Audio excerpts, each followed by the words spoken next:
भारत भी अपने advance fifth generation fighter jet program AMCA पर काम कर रहा है। AMCA यानी एडवांस मीडियम कॉम्बैट एयरक्राफ्ट के जरिए भारत की अत्याधुनिक स्टेल्थ फाइटर जेट बनाने की है।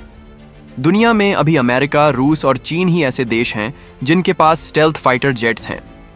वहीं तुर्की के स्टेल्थ फाइटर जेट प्रोग्राम का नाम के-आन है। तुर्की ने पाकिस्तान से के-आन के ज्वाइंट प्रोडक्शन की पेशकश की है। लिहाजा भारत के लिए चिंता की बात यह हो गई थी कि उसके दोनों दुश्मन चीन और पाकिस्तान के पास दो अलग अलग तरह के फिफ्थ जनरेशन फाइटर जेट हो सकते हैं। चीन के पास पहले से ही दो 5वीं पीढ़ी के विमान हैं, J-20 और J-35। पाकिस्तान ने पिछले साल 40 J-35 खरीदने की बात कही थी। दोनों पड़ोसियों के पास दो अलग अलग तरह के स्टेल्थ फाइटर्स का होना भारत के लिए टेंशन की बात हो सकती है, लेकिन अगर भारत अमेरिका से F-35 फाइटर जेट खरीद लेता है तो भारत के लिए चीन, पाकिस्तान और तुर्की एक साथ धाराशायी हो जाएंगे, क्योंकि चीन और तुर्की के पास जो फिफ्थ जनरेशन जेट हैं वो अभी भी टेक्नोलॉजी के मामले में अमेरिकी F-35A के आगे नहीं ठहरते। और जब भारत अपना भी AMCA तैयार कर लेगा जिसमें कई तरह की अत्याधुनिक टेक्नोलॉजी को शामिल किया गया है, तो फिर अंदाजा लगा सकते हैं कि भारतीय वायुसेना की ताकत किस स्तर तक बढ़ सकती है। हालांकि पाकिस्तान चीन और तुर्की से फिफ्थ जनरेशन फाइटर जेट कैसे खरीदेगा, इसका जवाब किसी के पास नहीं है। ऐसा इसलिए क्योंकि इसे ऑपरेट करने में जो खर्च आता है उसे देखते हुए भारत के लिए भी बजट जुटाना मुश्किल हो रहा है।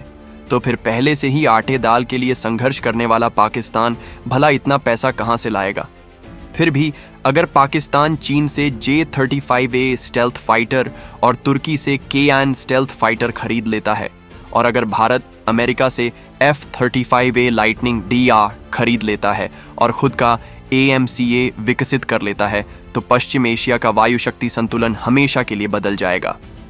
भारतीय F-35A और AMCA लड़ाकू विमानों का संयुक्त बेड़ा न सिर्फ पाकिस्तान की उभरती क्षमताओं का मुकाबला करेगा, बल्कि भारत को बेहतर हवाई प्रभुत्व, स्टेल्थ और नेटवर्क केंद्रित युद्ध क्षमताएं भी प्रदान करेगा।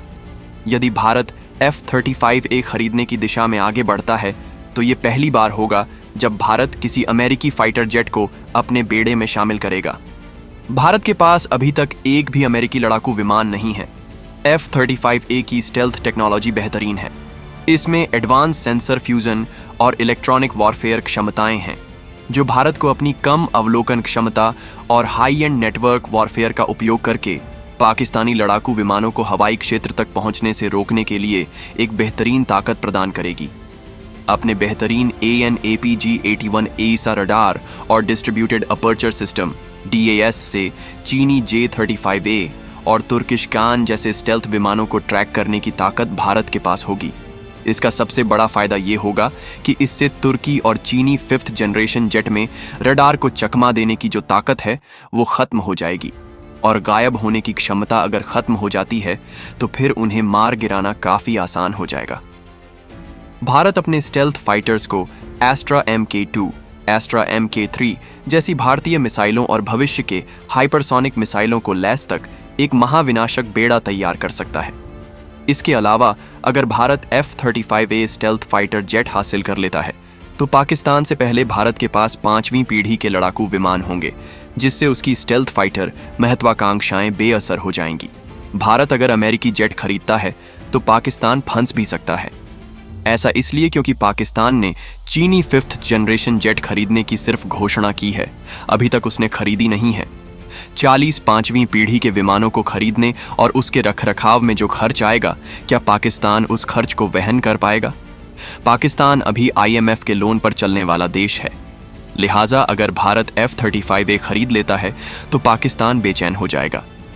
उसे हर हाल में चीनी फाइटर खरीदना होगा, भले ही उसके लिए अरबों डॉलर का और कर्ज लेना पड़ा। रणनीतिक लिहाज से भारत के लिए ये भी एक फायदे का ही सौदा होगा।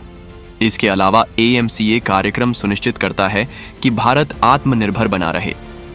F-35A, AMCA और राफेल F-4 का मिश्रण दक्षिण एशिया और इंडो पैसिफिक पर भारत के प्रभुत्व को काफी ज्यादा मजबूत कर देगा।